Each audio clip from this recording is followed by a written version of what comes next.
wote walikuwa mahali pamoja. Ghafla sauti kama mvumo mkubwa wa upepo mkali uliotoka mbinguni ukaijaza nyumba yote walikuwa wameketi. Zikatokea ndimi kama za moto zilizogawanyika na kukaa juu ya kila mmoja wao. Wote wakajazwa na Roho Mtakatifu, wakaanza kunena kwa lugha nyingine kama Roho alivyowajalia. Ni nini ilikuja? Hello? Ni nini kilikuja? Soma tu. Ni nini kilikuja kutoka mbinguni siku ya Pentecost? Verse 2. Ni nini? Angalia verse 2. What came? It is the sound. Ati ilisikika nini? Sauti. Kama ya kitu gani?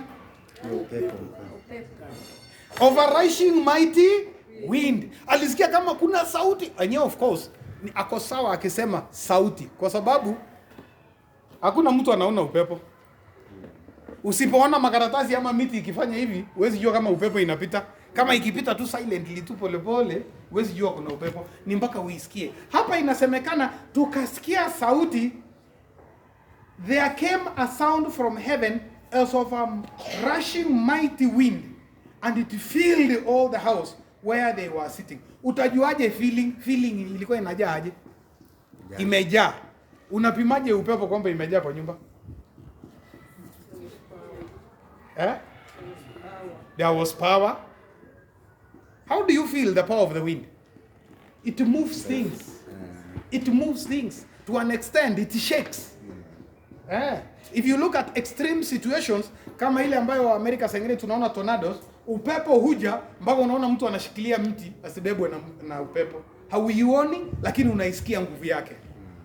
Hapa tunaona kuna kitu kingine ya pili ilifanya upepo huu uonekane. Ilikuwa ni nini? Those cloves fire. Those cloves of fire. Cloves of fire. Kulitokea kama nini? Ndimi za moto. Kama ndimi za moto. Wacha tufanye imaginations, Labda ilikuwa kama ulitumia ile taa ya koroboi, ile ilikuwa inawakanga tu hivi, Labda ni vitu kama hiyo kila mtu alikuwa naye juu. So hiyo iliyokaa juu ya watu ndio ilikuwa Roho Mtakatifu? Hapana. It's a sign. Mfano. Nataka tutafute ni nini hii ambayo ilifananishwa.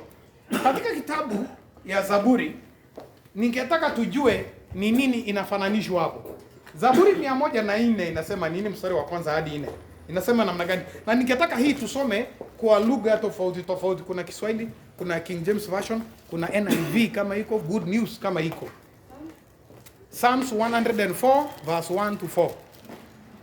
Nafsi yangu. Hii tunataka kujua kama Yesu alipuliza mwili.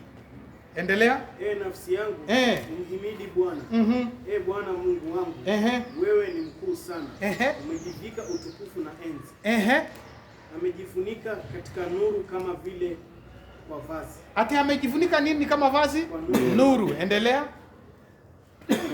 Amezitandaza mbingu kama hema. Ndio. Na kuziweka nguzo za orofa yake juu ya maji. Uyafanya mawingu kuwa gari lake. Ati ufanya nini? Mawingu kuwa nini?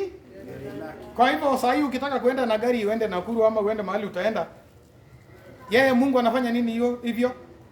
Mawingu. Endelea. Na hupanda kwenye mbawa za upepo. Usifanya pepo. Ati anapanda mbawa za nini? Kwenye mbawa za upepo. Wind. In other words, upepo, winds, iko na mabawa. It moves. Si ndio? Endelea. Usifanya pepo kuwa wajumbe. Wajumbe wake. Ni yale. Ati ufanya nini? Ufanya pepo kuwa wajumbe wake. Ufanya pepo kuwa wajumbe wake. Haya, nataka sasa mnisomee kwa Kiingereza. Oh Lord my God. Yes. You are very great. Yes. You are clothed with honor and majesty. Who cover yourself with light as with garments. You cover yourself with light as with what? Garments. Mnakumbuka katika Danieli Mungu alionekana amevaa nguo meupe inawaka kama jua. Endelea. Who covers yourself with light as with garments. Who stretch out the heavens like a curtain. Yes. He lays the beams of his upper chambers in the waters. Who makes the clouds his chariot. He makes the clouds his what? Chariot. Nataka ushike the two words. He makes the clouds his chariots. Endelea. Who walks on the wings of the wind. He makes his angels what? Spirit. His ministers a flame of fire. Skiza. That is an explanation of the same people. He makes his Angels. ministers Angels. a what? His angels. Spirits. Right? Yako inasemaje? He makes his Miali ya angels moto watumishi spirits. wake. Miali ya moto watumishi. Kwa hivyo watumishi wa Mungu ambaye wanafanya miali ya moto, nataka ukumbuke hii neno ambayo inaitwa spirit, originally in Hebrew inaitwa ruach. Niliwaambia the other day, sana sana R in Hebrew inatamkwa kama Kijerumani at the back of your vocals. Ruach. So wakati Mungu anaponena anatoa the ruach. Nataka nisomee na NIV ama any other version. Nani yako nayo? Any other version? Any other version of the Bible? Okay, tuseme haiko. But now, skiza. Kama Mungu hutumia, he makes his spirits, his messengers, he makes them a flame of fire. Messengers wa Mungu ni nani? Iko hapa. Oh, uko na soma, Revised Standard. Nasema hivi. Nisome kutoka nama. Soma kuanzia 4. Who makes the winds thy messengers, Who makes the winds thy messengers? fire and the flame thy ministers. The ministers of God, those messengers are converted into fire. So could there be a possibility wakati Pentecost ilipofika Mungu alituma messengers from heaven who come like winds, and their appearance they appear like fire? Are you getting that? Yes, that is a very interesting one. In fact, Hebrews chapter 1, hebu nisomee haraka, 1 verse 7 inasema nini? Ukisikia Mungu anatembea on winds. Oh, thank you. Nashukuru. Asante. Barikiwa sana ndugu yangu. Ume save sisi. Asante. Ati inasema God makes a what? Anasema winds. He makes the ministers what?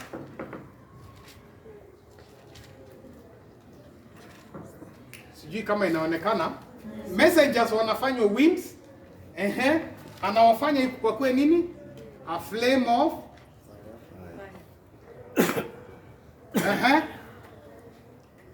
Soma verse 7, Hebrew.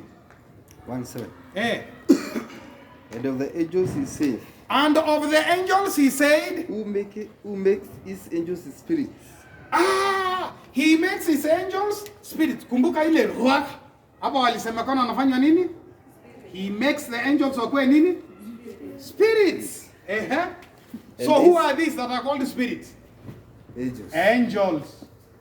And these ministers are flame of fire. The same ministers ambaye ndio spirit, kumbe ni angels, ndio wanaitwa nani pia?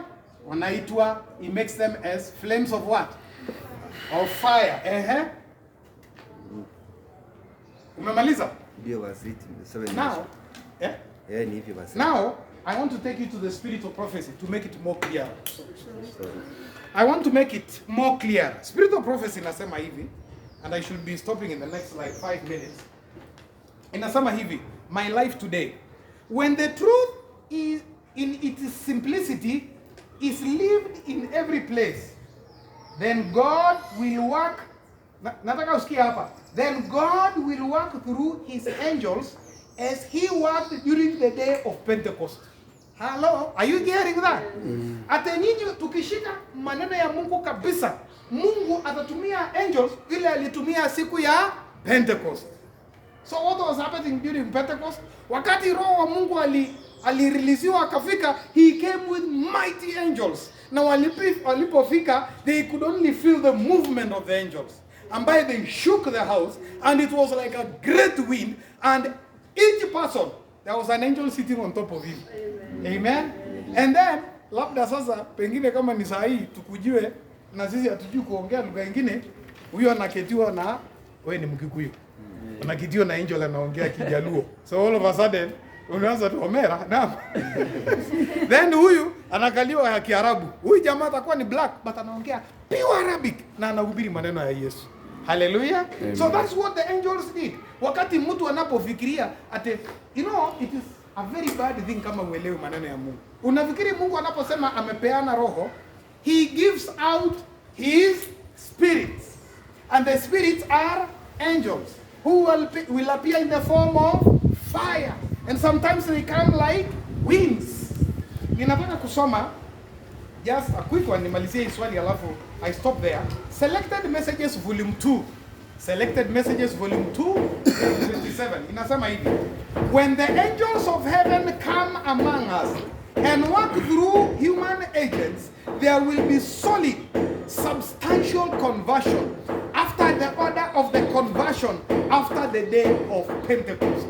Yani angels wakikuja watatupatia nguvu ya ajabu. I want you to remember wakati ambapo the Holy Spirit took Philip akamtoa kutoka Israel akamleta hapa mpaka kwa majirani yetu Ethiopia.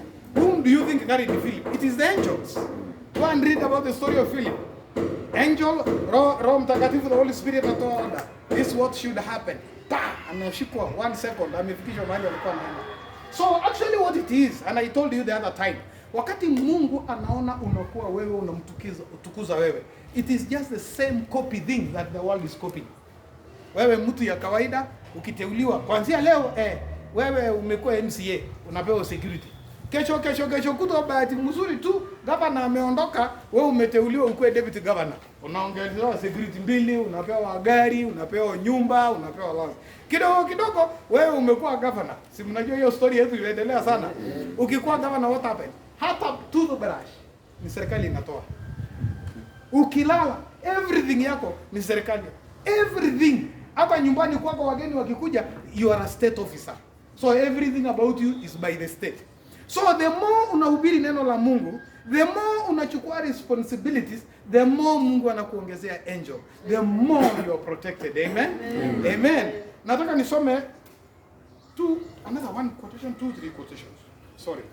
May I know him. Kuna kitabu inaitwa hivyo by Ellen White, page 57. Inasema, through the ministry of the angels, the Holy Spirit is enabled to work upon the mind and heart of human agents and draw him to Christ, who has paid the ransom money for his soul, that the sinner may be rescued from the slavery of sin. The Holy Spirit uses the angels. Hivi na other ones. Roho Mtakatifu ndiye mkubwa hapa. Ndio mkubwa. Anaambia malaika, yes, wewe nenda uchukua la 5. Yes. Fanya ABCD. Mahali fulani. Huyu la 5 una shida mahali fulani. Tangulia mbele enda tengeneza huko. That is what happens. It's like vile president anatuma ministers. Kabisa. Kabisa. Nenda hivi. Wewe Matiang'i, kamiti hao watu wamepotea, make sure wamepatikana. Na wale huko chini wanahusika. Wamekamatwa. Lazima wajibu. Mathayo, twende Mathayo. Na nafikiri tutafanya hii ya mwisho. Mathayo 8. I'm having only 2 minutes to end my time. Mathayo 8. Mnakumbuka kulikuwa na a centurion, a Roman guy ambaye alikuwa ni mwanajeshi. What happened? Nisome kuanzia mstari wa 5 hadi 10, 5 verses. 8. Chapter 8, Matthew 8. Verse. Now when Jesus had entered Capernaum, a centurion came to him, pleading with him, saying, Lord, my servant is lying at home and paralyzed, and dreadfully tormented. And Jesus said to him, I will come and heal him. The centurion answered and said, Lord, I am not worthy that you should come under my roof, but only speak a word, and my servant will be healed. For I also am a man under authority, having soldiers under me. And I say to this one, Go, and he goes. And to another, Come, and he comes. Yes. And to my servant, Do this, and he does it. When Jesus heard it, he marveled and said to those who followed, Assuredly I say to you, I have not found such great faith, not even in Israel. Interesting. And I say to you, that many will come from east and west and sit down with Abraham, Isaac, and Jacob in the kingdom of heaven. But the sons of the kingdom will be cast out into outer darkness. Thank you. There will be. I just wanted the first part. Now listen. Here is a centurion. Here is a man of the Roman tribe. Here is a man who is serving the government of the day. He is not one of Jesus' disciples.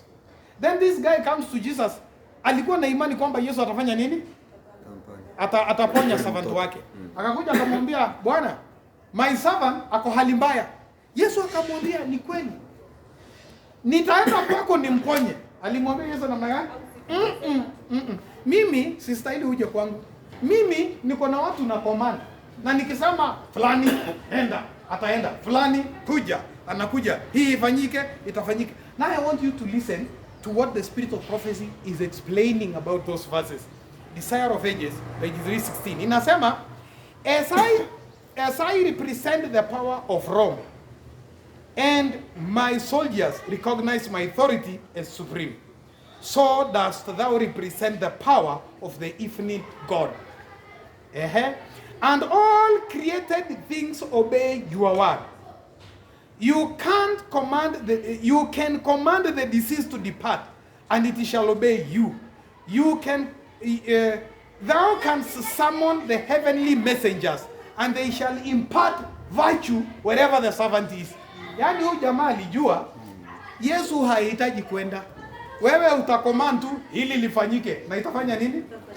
Itafanyika. Anasema katika Desire of Ages, tukiangalia, si mnakumbuka Yesu alikuwa na perform miracles.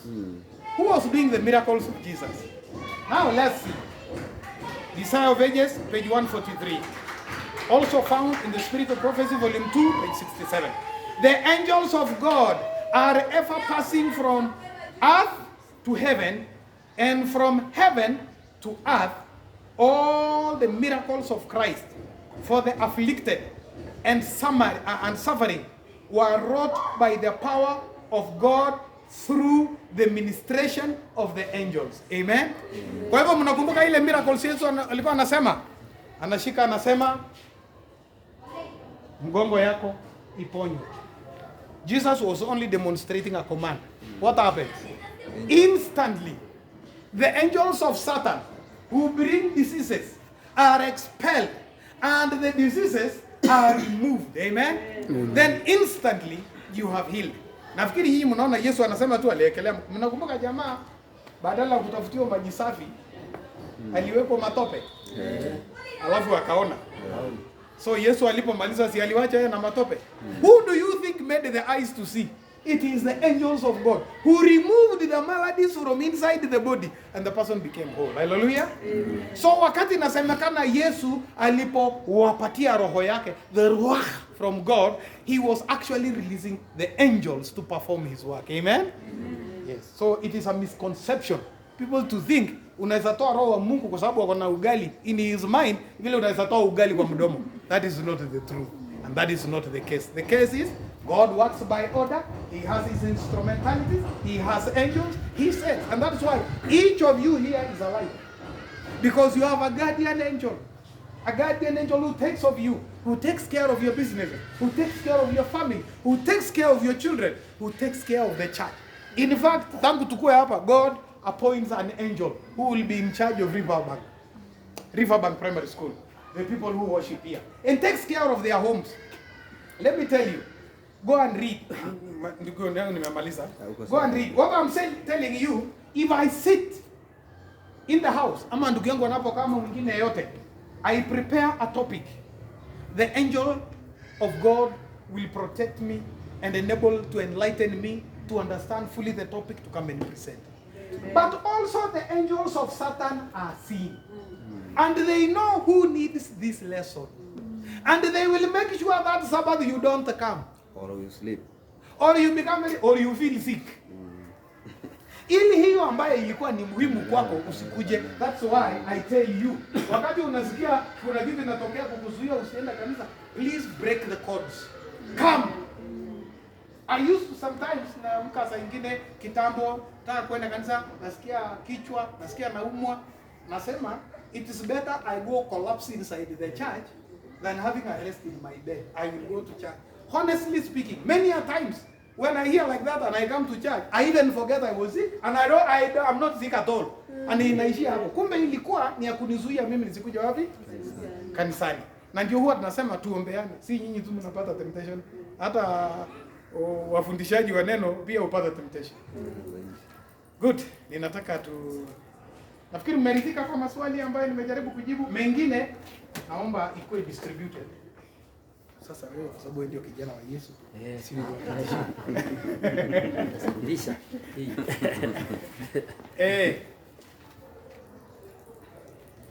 Meanwhile, kabla hujapeana tusimame tuombe. Tusimame tuombe. Naomba tusimame tuombe.